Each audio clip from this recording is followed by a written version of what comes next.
સુરતના કરવરનગર BRTS junction પર મુસાફરોનો mobile ચોરાવવાનો પ્રયાસ કરતા શખ્સને લોકોએ રંગે હાથ ઝડપી પાડી પોલીસને સોંપ્યો. ચોરીનો પ્રયાસ નિષ્ફળ રહ્યો.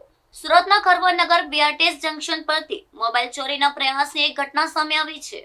બીઆરટીએસ બસમાં મુસાફરી કરી રહેલા એક મુસાફરનો મોબાઈલ ચોરી કરવાનો પ્રયાસ કરી રહેલા શખ્સને અન્ય મુસાફરોની સતર્કતાના કારણે રંગે હાથ ઝડપી પાડવામાં આવ્યો હતો. મુસાફરને પોતાના ખિસ્સામાંથી મોબાઈલ સરી રહ્યો હોવાનો અહેસાસ થતાં જ તેમણે તરત જ બૂમાબૂમ કરી મૂકી હતી, જેના પગલે આસપાસના લોકો ત્વરિત કાર્યવાહી કરીને ચોરને સ્થળ પર જ પકડી પાડ્યો હતો. આ ઘટના બાદ જંકશન પર લોકોના ટોળા એકઠા થઈ ગયા હતા અને પકડાયેલા શખ્સને પોલીસને સોંપવાની તજવીજ હાથ ધરવામાં આવી હતી. મુસાફરોની સમય સૂચકતાના કારણે મોબાઈલ ચોરીનો આ પ્રયાસ નિષ્ફળ રહ્યો હતો.